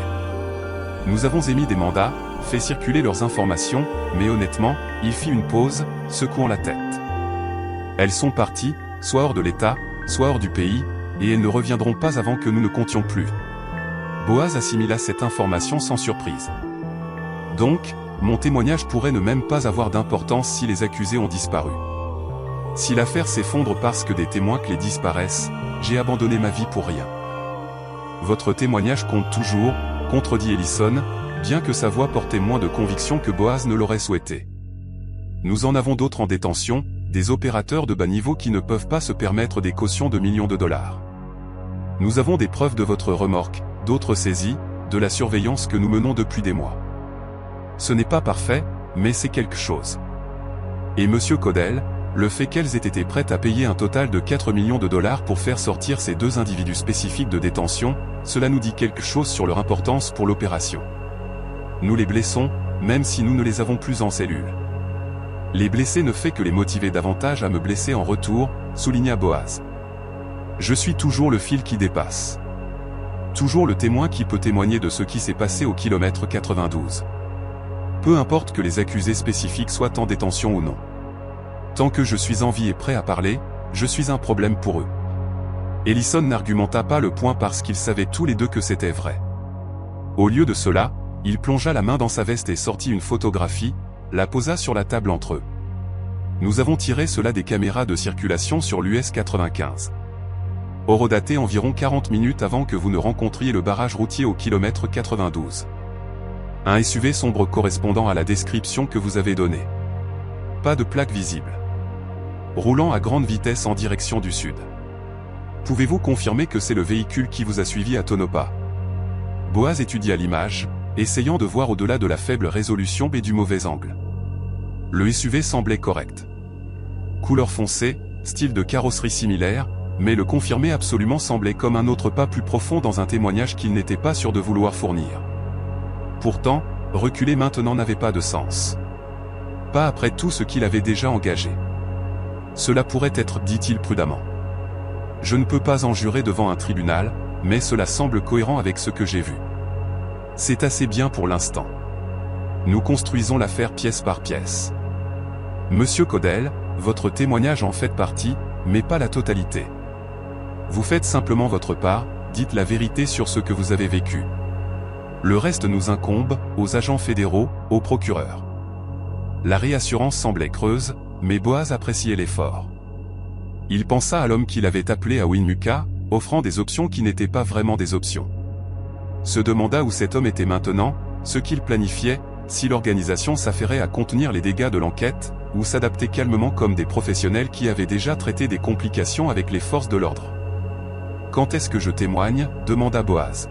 « Quand est-ce que cela se produit réellement ?» Le grand jury est prévu dans 3 semaines. Après cela, selon les inculpations, le procès pourrait avoir lieu dans 6 mois à 2 ans. Beaucoup de variables, beaucoup de manœuvres juridiques. Mais votre témoignage formel, la partie officielle où vous êtes sous serment et fournissez des preuves, cela commence dans 3 semaines. Entre maintenant et alors, vous restez ici, en sécurité, et vous nous laissez gérer la logistique. 3 semaines en garde à vue protectrice semblaient une éternité, mais Boaz se contenta de hocher la tête parce qu'argumenter ne changerait pas le calendrier. Ellison partit 1 heure plus tard, conduisant vers Tonopah et ses devoirs réguliers, laissant Boaz seul avec les entrepreneurs de sécurité et les agents fédéraux et le vaste silence du désert qui pesait de tous côtés. Les jours continuèrent leur marche monotone. Boaz lut des livres de la collection limitée de la maison sûre, regarda une télévision soigneusement sélectionnée qui évitait les nouvelles locales, fit des promenades autour du périmètre de la propriété avec la sécurité rôdant à des distances discrètes. Il pensa constamment à son camion, aux itinéraires qu'il avait parcourus, au simple plaisir de faire une livraison à l'heure et de passer à la cargaison suivante. Tout cela semblait incroyablement lointain maintenant, comme des souvenirs de la vie de quelqu'un d'autre. Le 18e jour, des alarmes le réveillèrent à 3 heures du matin. Pas fortes, pas paniquées, juste des tonalités électroniques persistantes qui firent bouger les entrepreneurs de sécurité dans la maison avec des armes à la main et des conversations radio crépitant. Boaz fut précipité dans une pièce intérieure. Pas de fenêtre, porte renforcée, le genre d'espace conçu pour exactement ce scénario. Il s'assit par terre dans l'obscurité pendant que des bots se déplaçaient au-dessus de lui et que des voix coordonnaient la réponse à ce qui avait déclenché les capteurs de périmètre. 40 minutes passèrent avant que le signal de fin d'alerte ne soit donné. L'agent fédéral masculin qu'il avait interviewé à plusieurs reprises apparut dans l'embrasure de la porte, l'expression soigneusement neutre. Nous avons eu un véhicule s'approcher par la route d'accès ouest. Roulement lent devant la limite de la propriété, puis départ sans s'arrêter. Cela pourrait être des ranchers vérifiant quelque chose. Cela pourrait être des criminels effectuant une reconnaissance. Les caméras de sécurité ont filmé. Nous allons analyser cela. Mais cela démontre exactement pourquoi la garde à vue protectrice est nécessaire. Ils vous cherchent, Monsieur Caudel. Ils essaient activement de vous localiser. La chute d'adrénaline laissa Boaz tremblant, assis par terre dans une pièce sur d'une maison qu'il n'avait jamais choisie, protégé par des personnes qu'il connaissait à peine contre des menaces qu'il ne pouvait pas quantifier. C'était sa vie maintenant. C'était ce qu'il fallait au kilomètre 92 lui avait coûté. La sécurité achetée au prix de la liberté, une sécurité qui semblait comme une prison différente. Il ne dormit pas le reste de cette nuit, assis à regarder le soleil se lever à travers une petite fenêtre, pensant aux choix et aux conséquences, se demandant s'il prendrait les mêmes décisions s'il pouvait revenir à ce moment sur l'US 95, approchant d'un barrage routier qui avait tout changé. Il voulait croire qu'il le contournerait encore, appellerait encore les autorités, ferait encore ce qu'il fallait. Mais assis dans une maison sur à l'aube après 3 semaines de garde à vue protectrice, il n'en était honnêtement plus sûr. La dernière semaine avant le témoignage devant le grand jury apporta une intensité renouvelée aux entretiens. Les procureurs fédéraux rejoignirent les sessions, interrogeant Boaz sur des détails spécifiques, le préparant aux questions qu'il affronterait sous serment, identifiant les faiblesses potentielles dans son récit que les avocats de la défense pourraient exploiter. Ils étaient professionnels, minutieux, et impitoyablement concentrés sur la construction d'un dossier assez solide pour obtenir des inculpations contre plusieurs accusés. Vous allez être remis en question sur votre décision de contourner le barrage routier, avertit un procureur. La défense va argumenter que vous auriez pu vous arrêter en toute sécurité, que vous avez mis en danger les suspects en conduisant de manière agressive, que vos actions ont précipité tout ce qui a suivi. Vous devez être clair, confiant et cohérent sur la raison pour laquelle vous avez pris cette décision. Parlez-nous à nouveau de votre raisonnement. Boaz le raconta pour ce qui semblait être la 100e fois. Le positionnement du véhicule, la démarche de l'homme, l'absence d'indicateur typique de panne, l'instinct que quelque chose n'allait pas. Il raconta l'histoire si souvent qu'elle semblait presque répétée maintenant, dépouillée de toute émotion genuine, juste des faits livrés en séquence. Les procureurs hochèrent la tête, prirent des notes, posèrent des questions de suivi conçues pour exposer toute incohérence ou incertitude. « Vous allez bien vous en sortir », assura la procureure féminine après une session particulièrement éprouvante. « Vous êtes crédible. Vous êtes détaillé. Vous êtes clairement juste une personne normale prise dans des circonstances extraordinaires. » Les jurys réagissent à cette authenticité. Le grand jury aussi. 2 jours avant le témoignage prévu, ils déplacèrent Boaz à nouveau, cette fois vers un bâtiment fédéral sécurisé à Reno, plus proche du tribunal où le grand jury se réunirait. L'installation était conçue pour les témoins protégés avec plusieurs couches de sécurité et des protocoles qui faisaient paraître la maison de ranch décontractée en comparaison. Le monde de Boaz s'était réduit à une série de pièces sécurisées et de déplacements escortés, chaque pas surveillé, chaque interaction contrôlée. La veille du témoignage, il ne put pas dormir malgré l'épuisement. Il resta allongé dans le lit inconnu, pensant à la matinée à venir, à s'asseoir devant des étrangers et raconter la pire nuit de sa carrière professionnelle, à jurer de dire la vérité tandis que des avocats disséquaient chaque mot à la recherche de faiblesses et d'incohérences. Il pensa aux phares balayant le parking de la maison à 3 heures du matin, au SUV sombre qui roulait lentement devant la propriété. À toutes les façons dont cela pouvait encore mal tourner même après qu'il ait tout fait correctement. Le matin arriva trop vite. Les marshals fédéraux l'escortèrent à travers un parking souterrain jusqu'à un véhicule blindé, par des itinéraires conçus pour prévenir la surveillance ou l'interception. Le tribunal était une forteresse. Plusieurs points de contrôle de sécurité, des détecteurs de métaux, des gardes armés. Boaz fut conduit par des couloirs arrière jusqu'à une salle d'attente où les procureurs lui donnèrent des instructions et des encouragements de dernière minute.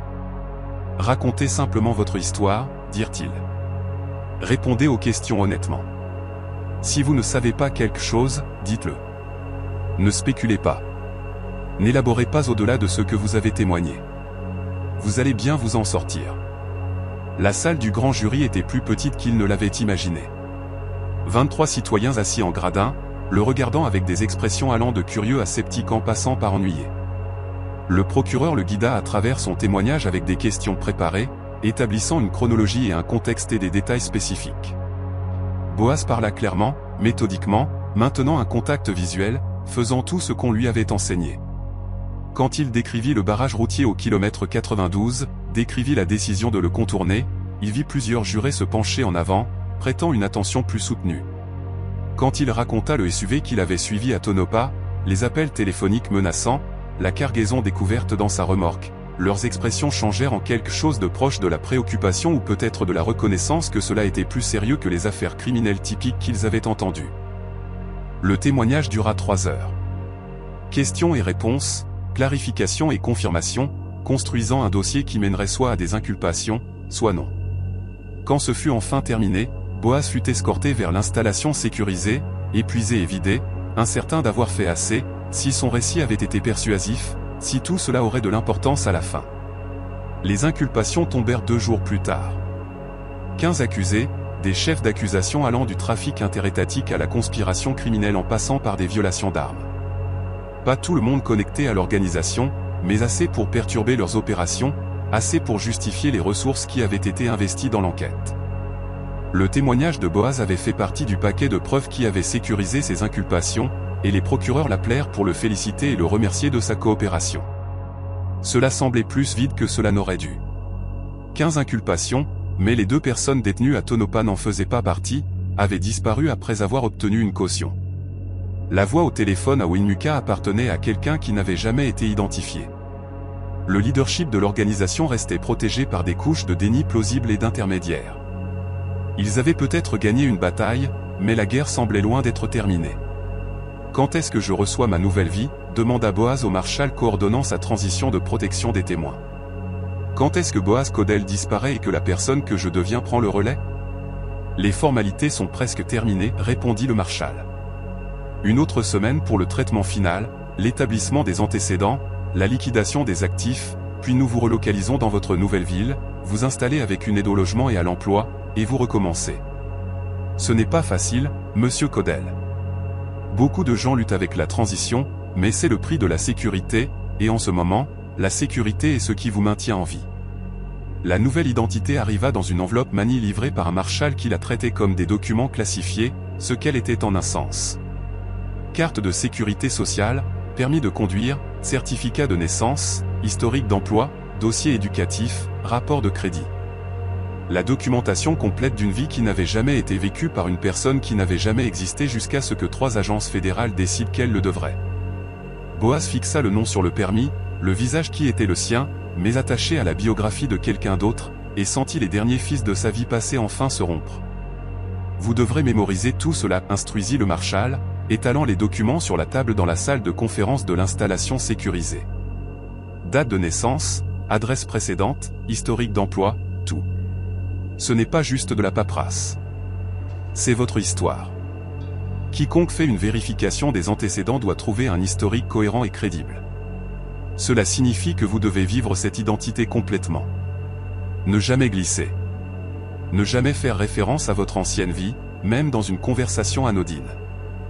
L'historique d'emploi montrait une progression à travers divers emplois de logistique et d'entrepôt. Rien qui ne soulèverait de questions, mais assez pour justifier ses compétences. L'historique des adresses le faisait passer par plusieurs villes du Midwest, des endroits que Boaz n'avait jamais visités, des quartiers qu'il ne pouvait pas décrire si quelqu'un demandait. Les antécédents éducatifs étaient minimaux. Diplôme d'études secondaires, un peu de collège communautaire, rien qui nécessiterait des connaissances détaillées ou des connexions d'anciens élèves. C'était une identité soigneusement construite pour être oubliable, le genre de vie qui se fondait dans le bruit de fond et n'attirait aucune attention particulière. « Où est-ce que je suis relocalisé ?» demanda Boaz, bien qu'une partie de lui ne veuille pas le savoir. Ne veuille pas rendre la destination réelle jusqu'à ce qu'il le doive absolument. « Pueblo, Colorado » répondit le marshal. Ville de taille moyenne, économie diversifiée, assez de population transitoire pour qu'un nouveau visage ne soulève pas immédiatement des questions. Nous avons arrangé un logement temporaire et vous avons mis en contact avec des services d'emploi qui travaillent avec notre programme. Vous ne conduirez plus de camion, Monsieur Codell. Cette carrière s'est terminée au kilomètre 92. Mais nous avons identifié des postes dans les opérations d'entrepôt, la logistique d'expédition, le travail de quai, des choses qui utilisent vos compétences sans vous mettre sur la route où vous seriez visible et vulnérable. Plus de conduite. La réalité de cela s'installa dans la poitrine de Boaz comme du plomb. 11 ans à construire une carrière, à développer une réputation, à apprendre les itinéraires et les procédures, et les 1000 petits détails qui séparaient les bons camionneurs des médiocres. Tout cela était sans valeur maintenant, effacé par la nécessité de la disparition. Il était devenu quelqu'un qui n'avait jamais transporté de fret, n'avait jamais roulé à travers les déserts du Nevada à 3 heures du matin, n'avait jamais rencontré de barrage routier au kilomètre 92 qui avait tout changé. Et ma famille ? La question sortit plus doucement que Boaz ne l'avait voulu. Ma fille, mon ex-femme, mon frère, que leur dit-on ? L'expression du marshal changea en quelque chose de proche de la sympathie, bien que cela reste professionnellement contrôlé. Ils seront informés que vous êtes entré dans la protection des témoins, que vous ne pouvez pas les contacter, que pour la sécurité de tous, la séparation doit être complète. C'est difficile, Monsieur Codell. Je ne vais pas prétendre le contraire. Mais maintenir cette séparation est ce qui les garde en sécurité et vous garde en vie. Boaz pensa à sa fille, 22 ans, terminant sa dernière année à l'Université d'État de l'Oregon. Il pensa à la dernière conversation qu'ils avaient eue 3 semaines plus tôt depuis la maison de ranch. Lui mentant sur la raison pour laquelle il semblait stressé, pourquoi il avait besoin qu'elle soit prudente. Elle avait probablement été confuse, s'était probablement demandé ce qui n'allait pas, s'était probablement inquiété de cette manière dont les enfants s'inquiètent pour leurs parents, même quand ils sont adultes eux-mêmes. Et maintenant, on lui dirait qu'il était parti, disparu dans la protection des témoins, inaccessible indéfiniment. Pas d'au revoir, pas d'explication, juste une absence. Puis-je écrire des lettres ? La voix de Boaz portait une note désespérée. Quelque chose qui le recevrait après que j'ai été relocalisé. Quelque chose qui explique, qui leur dit que je vais bien. Les lettres créent des traces papier, dit le marshal, pas méchamment. Elles peuvent être tracées, interceptées, analysées pour des indices sur votre localisation ou votre situation. La approche la plus sûre est une séparation complète. Aucun contact de quelque nature que ce soit.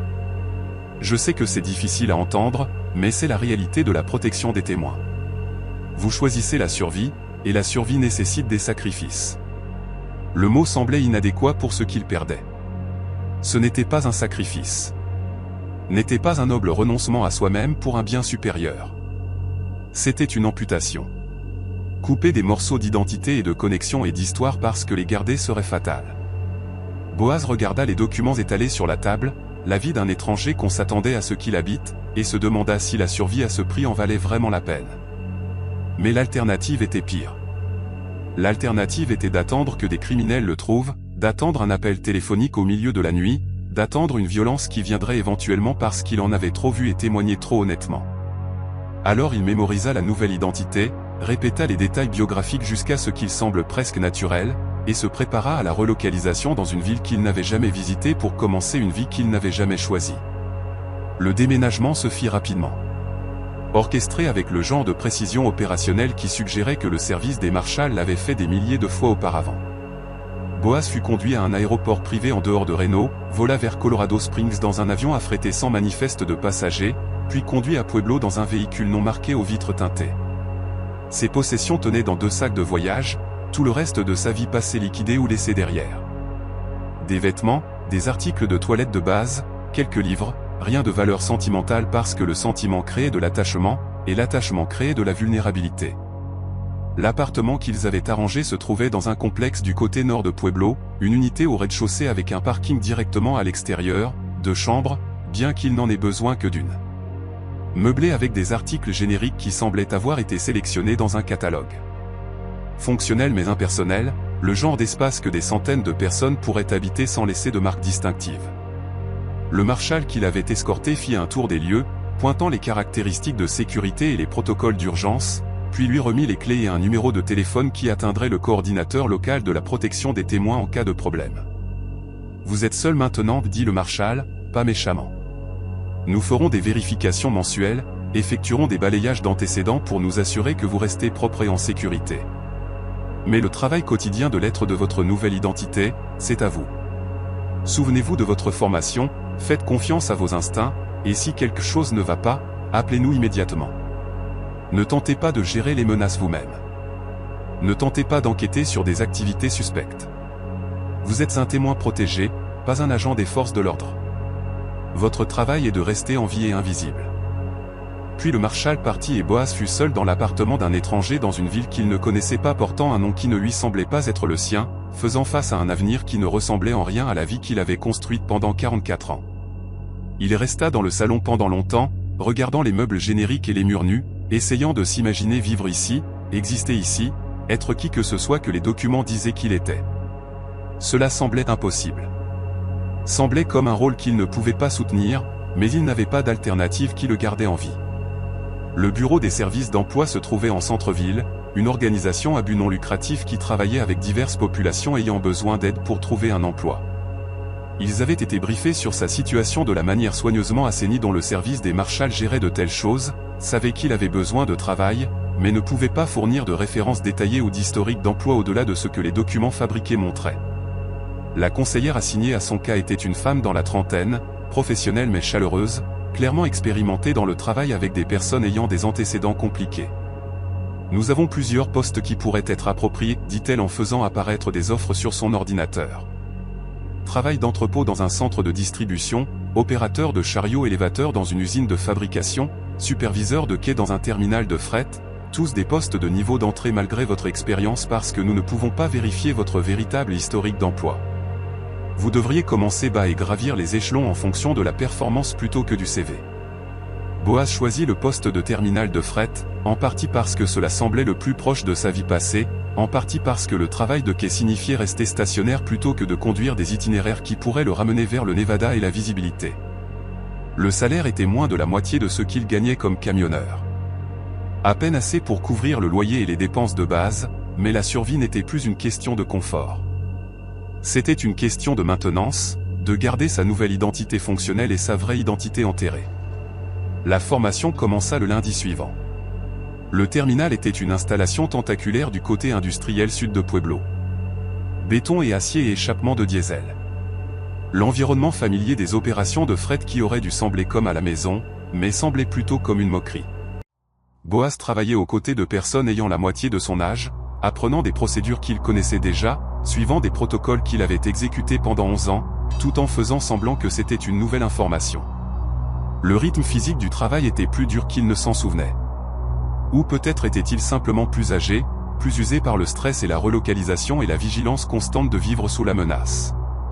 Le rythme du travail s'établit sur des semaines. Quart de matin commençant à 6 heures. 8 heures de chargement et déchargement de camions, de traitement de fret, de gestion des systèmes d'inventaire, un épuisement physique qui aurait dû l'aider à dormir, mais ne le faisait sommeau pas. Les soirées seules dans l'appartement générique, regardant la télévision qu'il ne regardait pas, mangeant des repas qui avaient le goût de carton, existant dans un état liminal entre la vie qui s'était terminée et une vie qui ne semblait pas encore réelle. Les vérifications mensuelles avec le coordinateur de la protection des témoins confirmaient qu'il maintenait sa couverture, restait hors de problème, n'exhibait aucun comportement qui pourrait compromettre sa sécurité.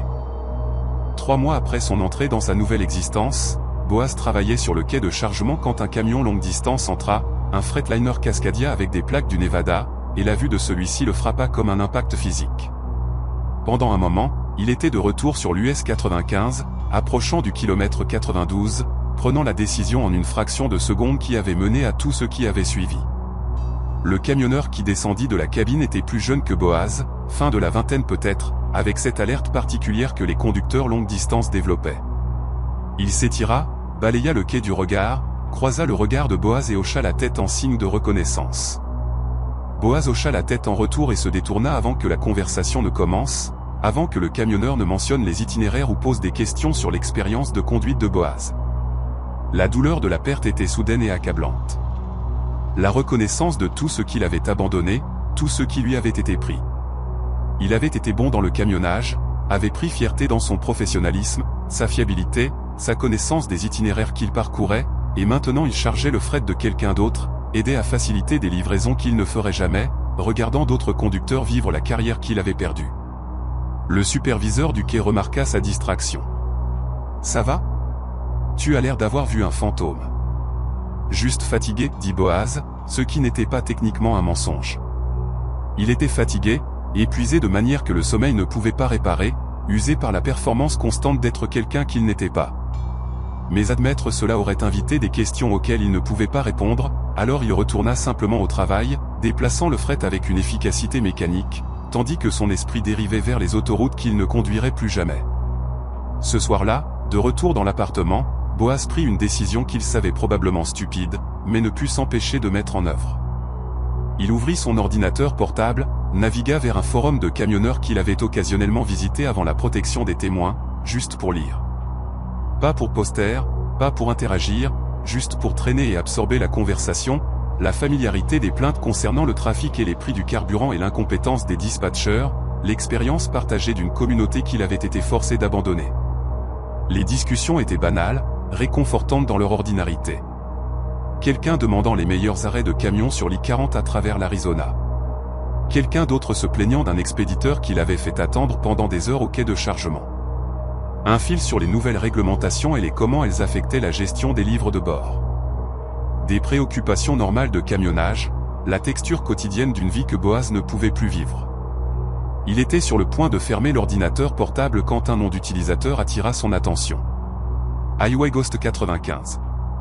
Le numéro fit retenir son souffle, le fit cliquer sur le profil contre chaque instinct qui disait que c'était dangereux, disait qu'il devait maintenir ses distances de tout ce qui était connecté à sa vie passée. Le compte avait été créé 2 semaines plus tôt, avait fait exactement 3 posts, tous dans des fils concernant les itinéraires du Nevada, concernant la Highway 50 et l'US 95, concernant les longs tronçons vides entre Reno et Tonopah. Les posts eux-mêmes étaient anodins, juste un autre conducteur discutant des itinéraires et des conditions. Mais quelque chose dans le nom d'utilisateur, dans la référence spécifique à 95, dans le timing de la création du compte, fit se crisper l'estomac de Boaz avec la reconnaissance. Ce n'était pas une coïncidence. C'était un message, un signal. Quelqu'un lui disant qu'il savait qu'il était là, qu'il regardait, qu'il n'avait pas complètement déconnecté de sa ancienne communauté. Il ferma l'ordinateur portable sans se déconnecter, sans effacer l'historique de navigation. Juste l'éteignit comme si cela pouvait d'une manière ou d'une autre annuler ce qu'il avait vu.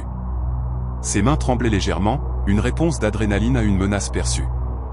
Le corps se souvenant de la peur, même si son esprit essayait de la rationaliser.